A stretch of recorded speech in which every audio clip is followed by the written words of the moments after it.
తెలంగాణ ప్రభుత్వంపై బీఆర్ఎస్ నేత హరీష్ రావు తీవ్ర స్థాయిలో ఆగ్రహం వ్యక్తం చేశారు. రాష్ట్రంలో కరువును నివారించే చర్యలు చేపట్టడం లేదని, కేసీఆర్ పొలంబాట పట్టాకే కాంగ్రెస్ కళ్లు తెరిచిందన్నారు. ఇది కాలం తెచ్చిన కరువు కాదని, కాంగ్రెస్ తీసుకొచ్చిన కరువు అంటూ ఫైర్ అయ్యారు. 100 రోజుల్లో హామీలు అమలు చేస్తామన్న కాంగ్రెస్ ఇప్పుడు ఎన్నికల కోడ్ ఉందంటూ చెప్పడమేంటని హరీష్ రావు ప్రశ్నించారు. రైతులకు 24 గంటల పాటు నాణ్యమైన కరెంటు అందించాలని డిమాండ్ చేశారు. ఇప్పటి వరకు 200 మంది రైతులు ఆత్మహత్యలు చేసుకుంటే వాటిపై జోకులు వేస్తున్నారని హరీష్ రావు ఆరోపించారు.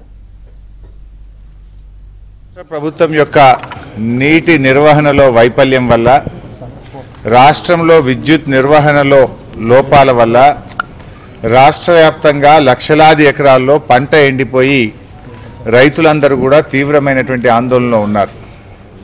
ఈ రాష్ట్ర ప్రభుత్వం కరువును నివారించే ప్రయత్నాలు చేయకుండా కరువును పెంచి రాష్ట్రాన్ని అపాయంలోకి, రైతాంగాన్ని అపాయంలోకి నెట్టేటువంటి ప్రయత్నం చేస్తూ ఉంది.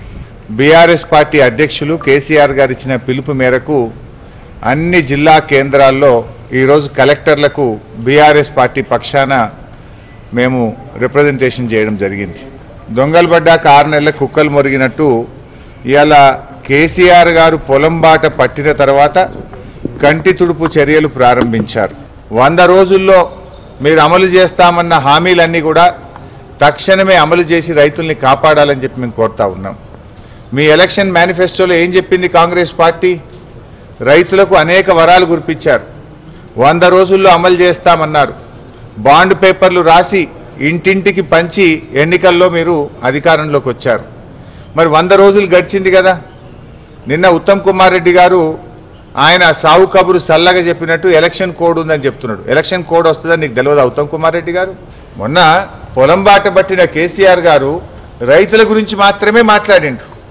కానీ నిన్న చూస్తే కాంగ్రెస్ పార్టీ మంత్రులు కేసీఆర్ గారి మీద ఎగిరెగిరి పడుతున్నారు. 30 దాడికి దిగుతూ ఉన్నారు.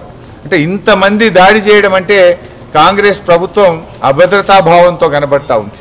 కాంగ్రెస్ వచ్చినాక నీళ్లు తగ్గినాయి, కన్నీళ్లు పెరిగినాయి. కాంగ్రెస్ పార్టీ ప్రభుత్వం వచ్చిన తర్వాత రైతులకు నీళ్లు తగ్గినాయి, వాళ్ళ కళ్ళల్లో కన్నీళ్లు పెరిగినాయి. ఇది తప్ప మీరు చేసింది ఏమైనా ఉన్నదా? ఇలా దాదాపు 200 మంది రైతులు ఆత్మహత్య చేసుకున్నారు.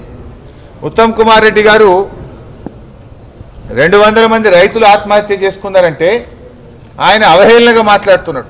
ఇప్పటికైనా కాంగ్రెస్ ప్రభుత్వం రాజకీయాలు మానండి, రైతులను కాపాడండి.